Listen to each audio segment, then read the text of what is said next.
Good morning, dear students. Today I am going to teach you short story chapter number 2, An Astrologer's Day. Chapter is written by R.K. Narayan. The full name of R.K. Narayan is Rashipuram Krishnaswamy Narayan. Rashipuram Krishnaswamy Narayan. He was born in a small village in Tamil Nadu in 1907.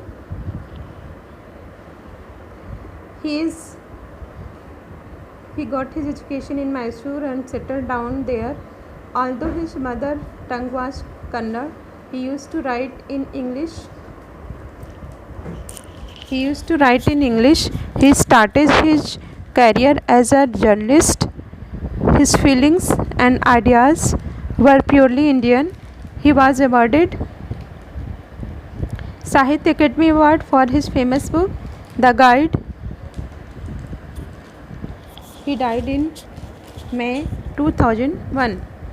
About the chapter, An Astrologer's Day. An Astrologer's Day is the story.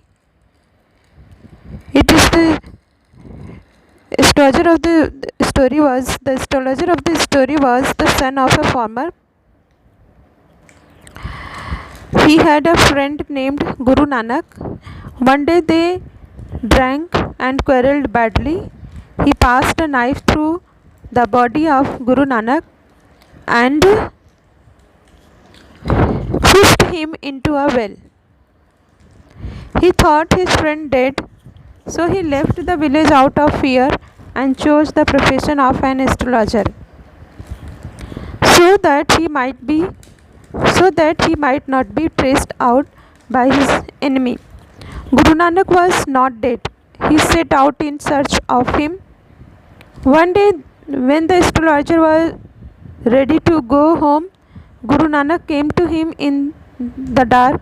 He did not recognize his enemy, but the astrologer recognized him. What did the astrologer tell him? How did he get rid of him? What happened at last? Read the story to know the answers of these questions.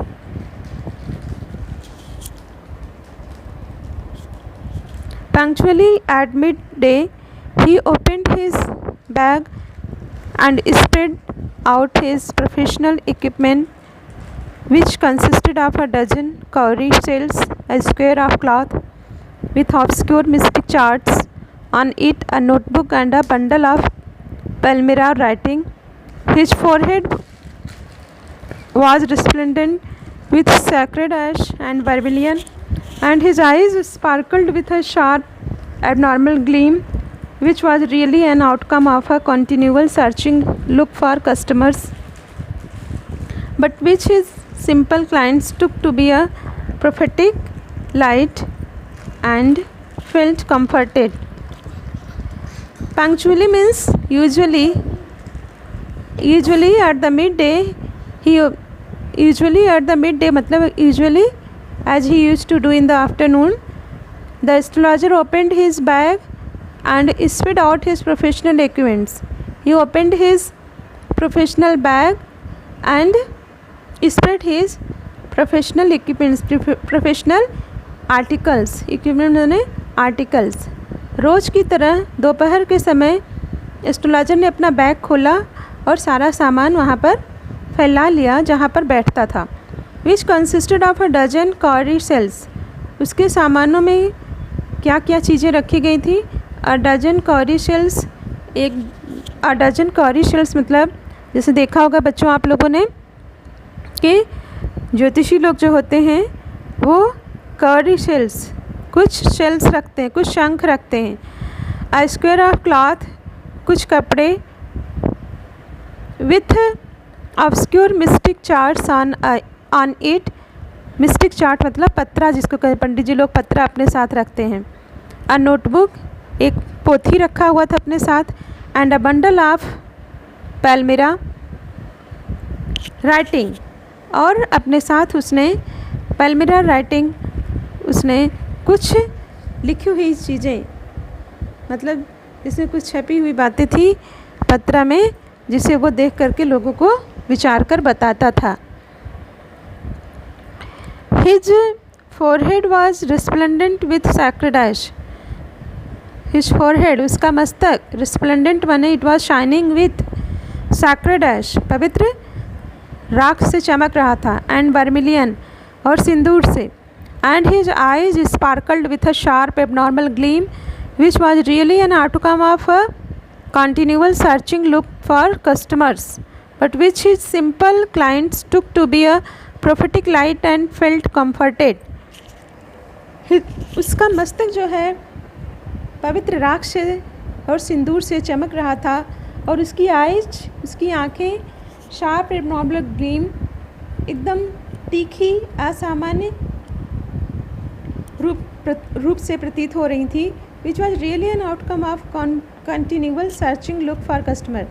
वो इस तरह से pose बना के बैठता था बच्चों, ज्योतिषी का पोज बना के बैठता था कि कस्टमर्स उसकी तरफ आकर्षित होते थे, but which his simple clients took to be a prophetic light and felt comforted.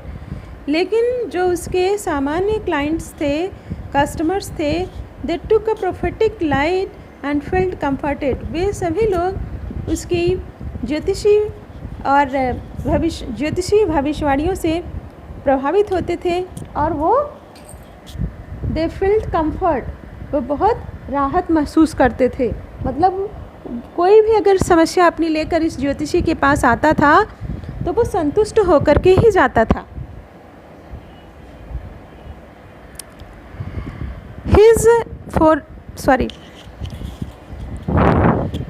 The power of his eyes was considerably enhanced by their position. उसकी आँखों की जो क्षमता थी वो और ही तीव्र प्रतीत होती थी उसकी पोजीशन से. मतलब जिस तरह से वो अपनी आँखों को घुमा करके, आँखों को, भौहों को चढ़ा करके कस्टमर को देखता था, तो अपनी आइज़ की जो पोजीशन चेंज करके लोगों से बातचीत करता था, तो उससे लोग और अट्रैक्ट होते थे. It placed as they were between the painted forehead and dark whiskers which stream down his cheeks.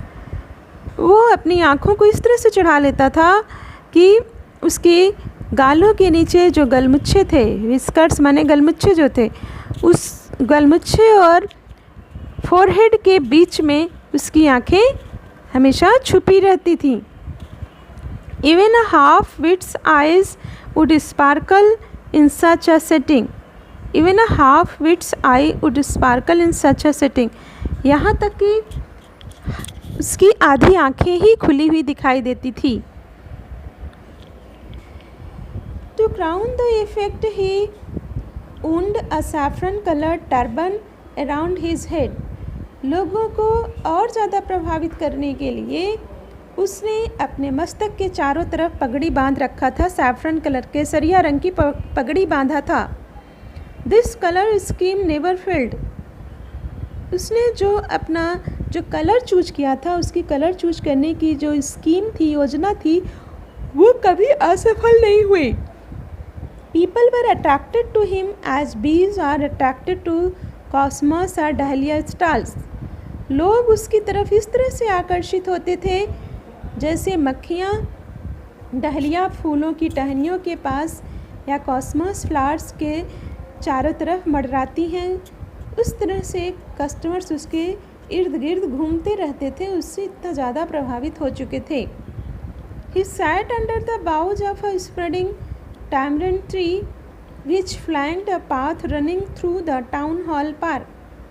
वो एक बड़े से इमली के पेड़ के नीचे, टैमरिंड माने इमली, बड़े से बहुत दूर तक फैले हुए इमली के पेड़ के नीचे बैठता था. Which flanked a path running through the town hall park.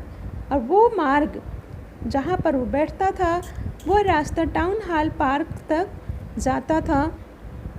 It was remarkable place in many ways. वो जिस जगह को चूज किया था बैठने के लिए, वो कई तरह से उसके लिए बहुत ही उपयुक्त जगह थी. A surging crowd was always moving up and down his narrow road. A surging crowd was always moving up and down his narrow road. वो जिस जगह पर बैठता था वहाँ हमेशा भीड़ ही लगी रहती थी सुबह से रात तक.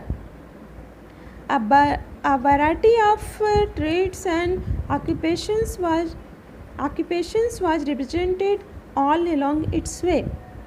तरह तरह के व्यापार और व्यवसाय के लोग उस रास्ते से गुजरते थे.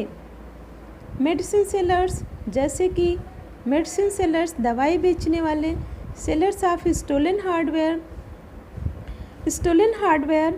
यानी कि चोरी का सामान बेचने वाले, एंड जंग, कबाड़ी, मैजिशियन, जादूगर, and above all an auctioneer of cheap cloth. और ऑक्शनियर का मतलब होता है बच्चों, ऑक्शन का मतलब होता है नीलामी करना, लेकिन यहाँ पर ऑक्शनियर का मतलब है कि जो लोग क्लॉथ्स, जो सस्ते क्लॉथ्स के फेरी वाले होते हैं, कि सस्ते होल सेल पर बेचने वाले कपड़ों के जो फेरी वाले होते हैं, वो लोग भी ऑक्शनियर कहलाते हैं. Who created enough din all day to attract the whole town.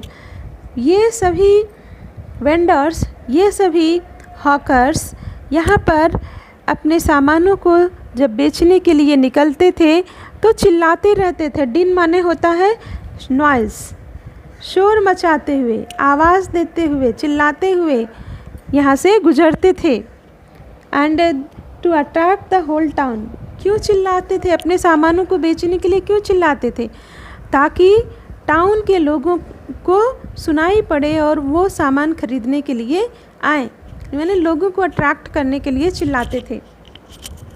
Next to him in vociferousness came a vendor of fried groundnut. उसके बाद उसके बगल में ही कौन बैठता था? Fried groundnut. Groundnut मतलब मूंगफली, तली भुनी मूंगफली बेचने वाला वोसिफेरसनेस, मतलब कि वहाँ पर वोसिफेरसनेस मतलब वहाँ पर वो चिल्लाता हुआ मूंगफली बेचने वाला वहाँ बैठा रहता था उसके बगल में. Who gave his ware a fancy name each day. जो अपनी मूंगफली को अलग अलग नामों से रोज़ पुकार कर चिल्लाता था. Calling it Bombay ice cream one day. एक दिन वो अपनी मूंगफली को बॉम्बे आइसक्रीम बुला रहा था. And on the next Delhi almond. दूसरे दिन दिल्ली आलमंड कहकर पुकार रहा था. And on the third Raja's delicacy. और दूसरे दिन राजा की delicacy. And so on and so forth. And people flocked to him. लोग उसके चारों तरफ भीड़ लगाकर बैठ जाते थे.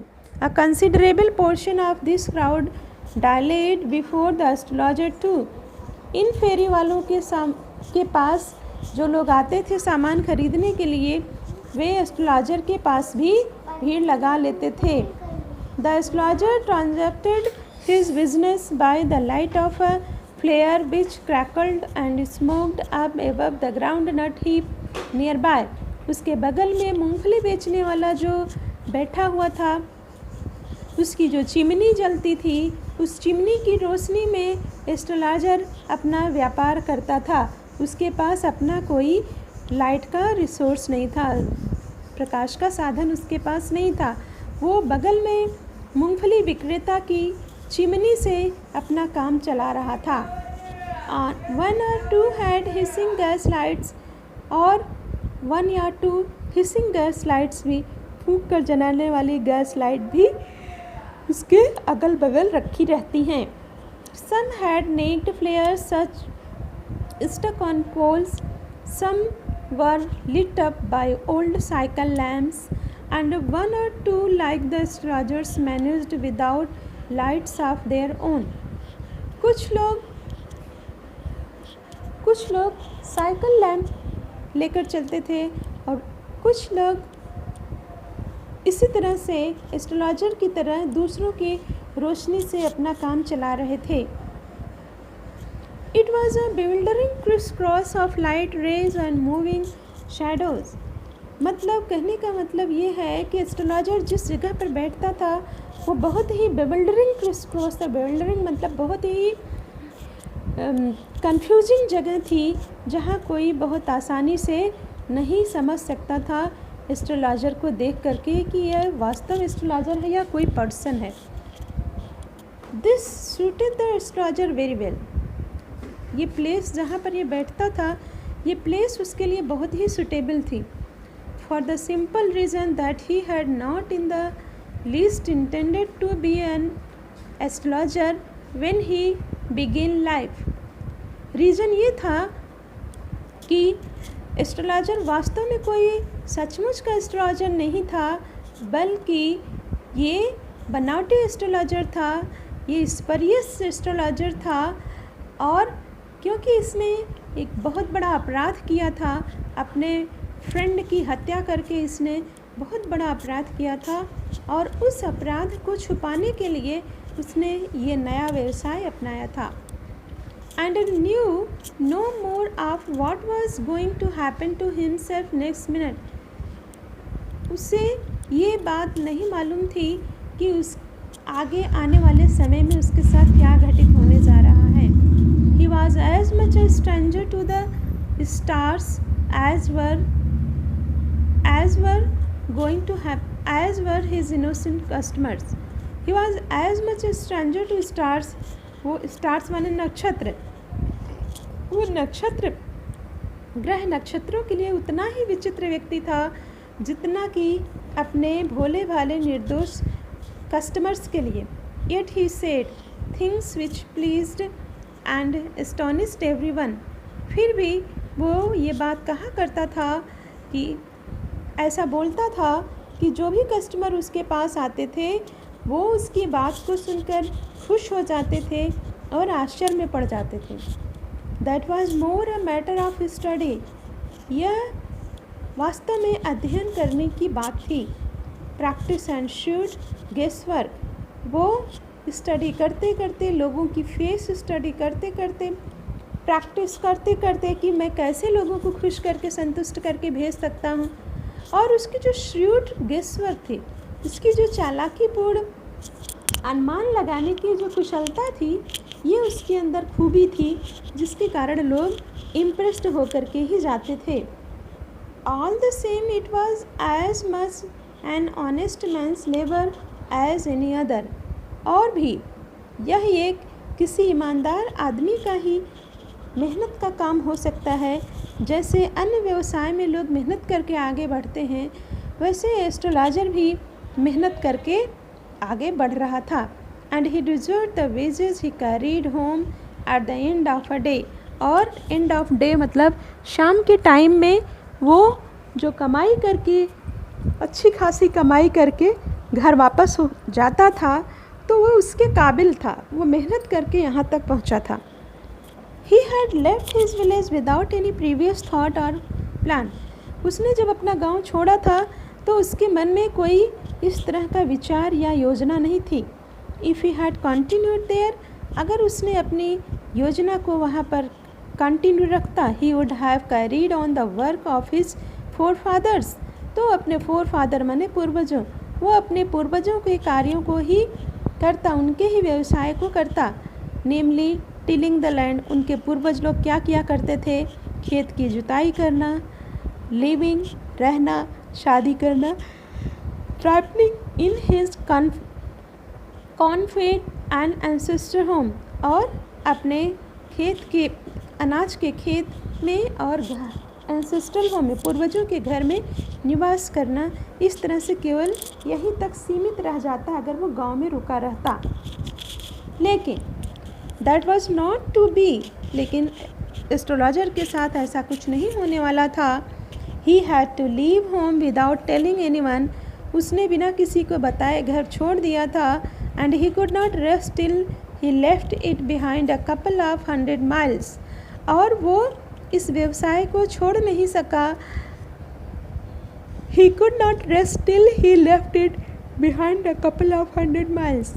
वो कपल ऑफ 100 माइल्स का मतलब 200 मील दूरी चलने के बाद, यानी कि 200 मील दूर रोज़ चल के जाता था उस जगह तक, और कभी भी बीच में रेस्ट नहीं करता था। इस तरह से पूरी कुशलता के साथ अपना व्यवसाय करता था। To a villager it is a great deal as if an ocean flowed between. एक गांववासी के लिए यह बहुत अधिक था, बहुत बड़ी कुशलता, बहुत बड़ी बात थी।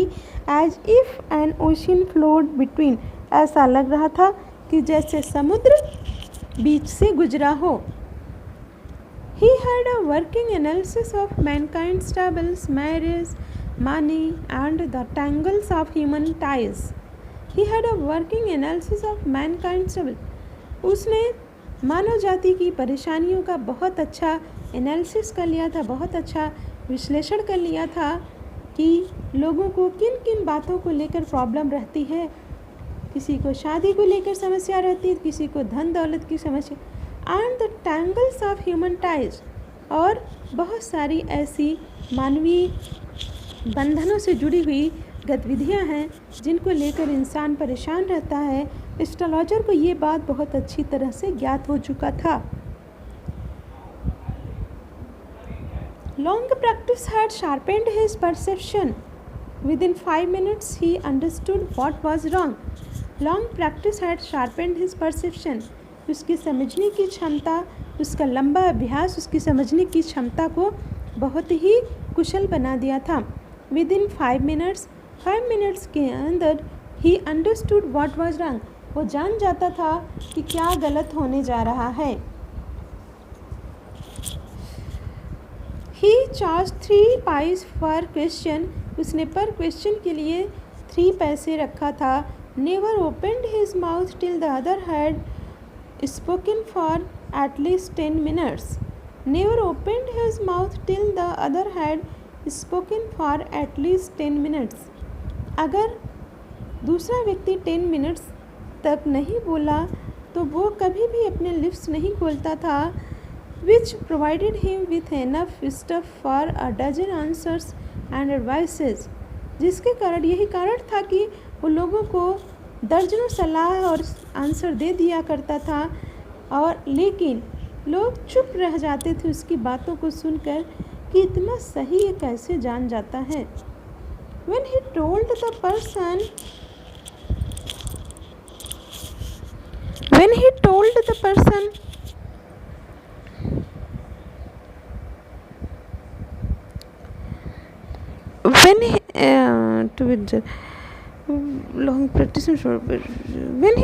the person before him, gazing at his palm, in many ways you are not getting the fullest results for your efforts. When he told his person, जब वो लोगों को बता दिया करता था, gazing at his palm, उनकी हथेली को देख करके, in many ways, कई तरह से, you are not getting in the fullest result for your effort, तुम अपने प्रयास का उचित परिणाम नहीं प्राप्त कर पा रहे हो। 9 out of 10 were disposed to agree with him. 10 लोगों में से 9 लोग इस बात से सहमत हो जाते थे कि पंडित जी आप सही कह रहे हो। और he questioned, is there any woman in your family, maybe even a distant relative, which is not well disposed towards you? और लोगों से क्वेश्चन किया करता था कि तुम्हारी फैमिली में कोई स्त्री ऐसी है जो कि बहुत दूर की तुम्हारी रिलेटिव होगी, who is not well disposed towards you, जो कि तुमको बिल्कुल नहीं पसंद करती है। और he gave an analysis of character, या तो वो कैरेक्टर का, चरित्र का एक बहुत अच्छा विश्लेषण बताया करता था।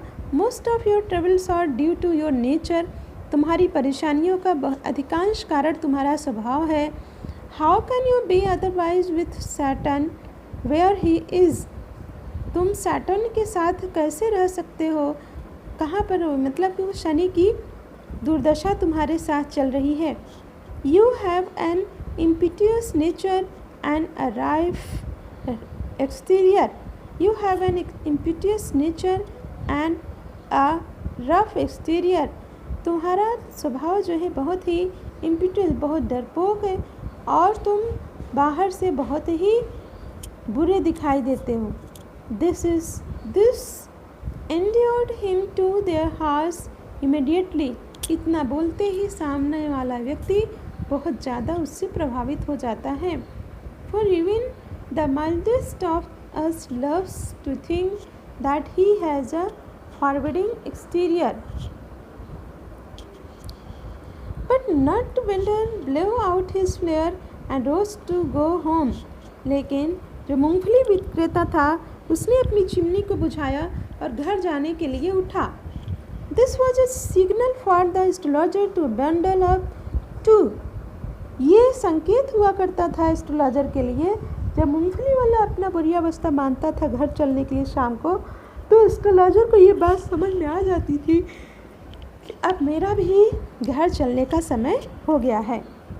Since it left him in darkness except for a little shaft of green light which strayed in from somewhere and touched the ground before him. ये एस्ट्रोलॉजर के लिए अच्छा मौका था. जब मूंगफली विक्रेता उठता था, अपनी चिमनी भी बुझा देता था, तो वहाँ पर और अंधेरा हो जाता था. एस्ट्रोलॉजर चुपके से अंधेरे में अपना सामान इकट्ठा करता था और घर चलने के लिए बुरी अवस्था बांध लेता था.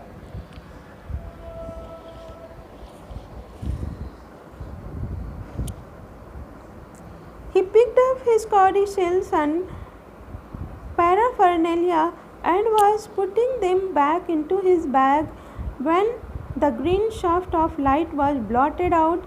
He looked up and saw a man standing before him. उसने अपने शंख को उठाया और पैराफर्नेलिया और अपने पोथी पत्र को लिया and was putting them back into bag, अपने झोले में रखा.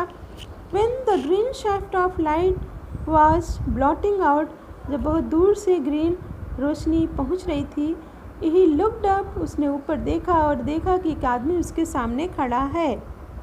He sensed a possible client and said, उसे समझ में आ गया था कि ये कोई क्लाइंट है, कोई कस्टमर है, और बोला, You look so careworn, तुम इतना लापरवाह दिखाई दे रहे हो. It will do you good to sit down for a while and chat with me. तुम्हारे लिए ये अच्छा होगा कि तुम यहाँ मेरे सामने बैठो और मुझसे कुछ बातचीत करो. The other mumbled some reply vaguely. दूसरे आदमी ने बहुत ही अस्पष्ट रूप से आंसर दिया. The astrologer placed his invitation, whereupon the other thrust his palm under his nose. The astrologer pressed his invitation. Astrologer ने उसे आमंत्रित किया बहुत दबाव के साथ. Whereupon the other thrust his palm under his nose. जबकि अगला व्यक्ति अपनी हथेलियों को नोज के नीचे रख करके उसे देखता रह जाता और बोलता है, You call yourself an astrologer? तुम अपने आप को एक एस्ट्रोलॉजर पुकारते हो. The astrologer felt challenged and said, astrologer ने इस चुनौती को स्वीकार करते हुए बोला, fitting the others palm towards the green shaft of light, tilting the other palm towards the green shaft of light. Yours is a nature. Oh, stop that. The other said, tell me something worthwhile. कुछ मुझे मेरे काम की बात बताओ. जब उसने कहा ये तुम्हारा स्वभाव है जो कि तुम्हें हमेशा परेशान करता है, तो उसने कहा कि स्टॉप, रुक जाइए ज़रा, आप मेरे बारे में कुछ सही सही बताइए. बच्चों, आज मैं चैप्टर यहीं पर कंप्लीट करती हूँ. नेक्स्ट मैं अगले वीडियो में आपको भेजूँगी. Thank you.